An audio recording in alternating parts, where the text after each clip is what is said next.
Hey guys, it's Milio and welcome back to another video. तो आज हम करने वाले हैं Jujutsu Kaisen manga number chapter 266 को कवर। So without any further adieu let's get into the video. Chapter के फर्स्ट पेज में हमें मेगुमी और इटाडोरी को कुछ बातें करते दिखाया जाता है।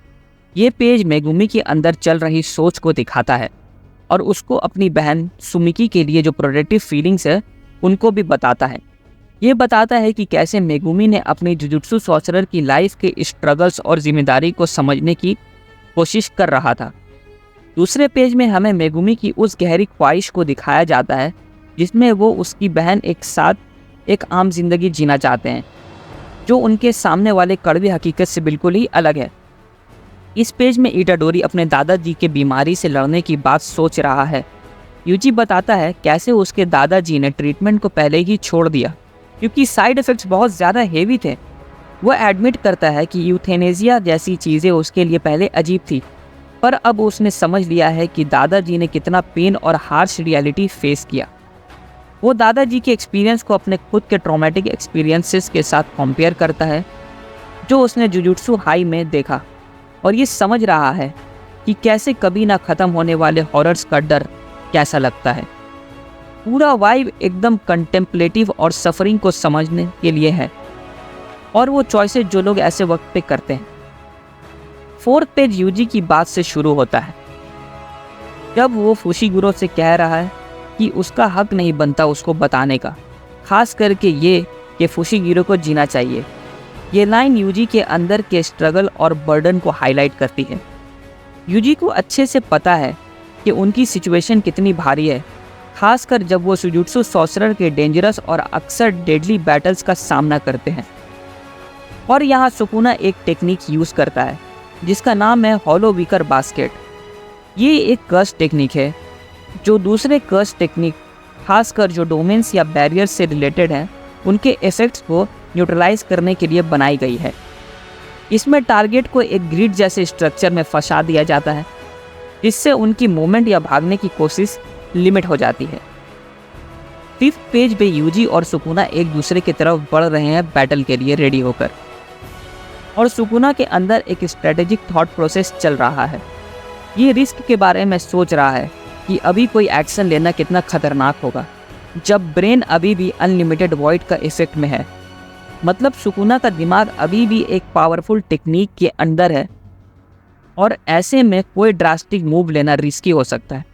फिर नरेशन शिफ्ट होती है सातोरू गोजो पर, जो एकदम टॉप का जुजुत्सु सॉर्सरर है, जिन्होंने अपने ब्रेन को रिहैबिलिटेट करने का एक तरीका निकाला ताकि एक डोमेन से बर्नआउट हुई कर्स टेक्निक को रीसेट कर सके। तो कुना अपने नेक्स्ट मूव के बारे में सोच रहा है और समझ रहा है कि इस वक्त ये प्रोसेस ट्राई करना कितना ज़्यादा रिस्की होगा। सिक्स्थ पेज में सुकुना सोचता है थोड़ा टाइम पास करना तो पॉसिबल है जब तक डोमेन का कांट मिस अटैक का टाइम नहीं आता, लेकिन एक पॉइंट के बाद उसको भी दब जाना पक्का है। हॉलो विकर बास्केट और सिंपल डोमेन का आउटपुट थोड़ा कमज़ोर है क्योंकि इनका कोई मेंटल इमेजेस नहीं बनाता जैसे बाकी तगड़े डोमेन्स में होता है। लेकिन डोमेन का कमज़ोर आउटपुट को कंट्रोल में रखने के लिए Sukuna hollow wicker basket activate करने के बाद अपने हैंड साइन को कंटिन्यू करता है, जिससे कि डोमेन सुकुना को ओवरपावर ना करे और वो बिना किसी डिसएडवांटेज के फाइट कर पाए। नीचे जो परिंदे दिख रहे हैं वो आज़ादी या ध्यान भटकाने का इशारा हो सकते हैं। मांगा में ऐसे विजुअल्स काफ़ी बार कोई सडन चेंज या बैटल में टैक्टिक्स बदलने का सिग्नल होता है। इसका मतलब ये हो सकता है कि फाइट में कुछ नया होने वाला है या किसी का फोकस शिफ्ट हो रहा है। पेज 7 और 6 में सुकुना और इटाडोरी एक दूसरे से बैटल करते हैं। पेज 9 में सुकुना कहता है मुझे हैरानी हुई। सुकुना अपनी बात को कंटिन्यू करता है। पेज 10 में फुल गुस्सा दिखाता है और बोल रहा है कि जब कोई उसको नीचा समझता है तो उसको कितना गुस्सा आता है, और यूजी से कहता है कि उसके तरह उसको तरस खाने वाले लोगों से कितनी नफरत है।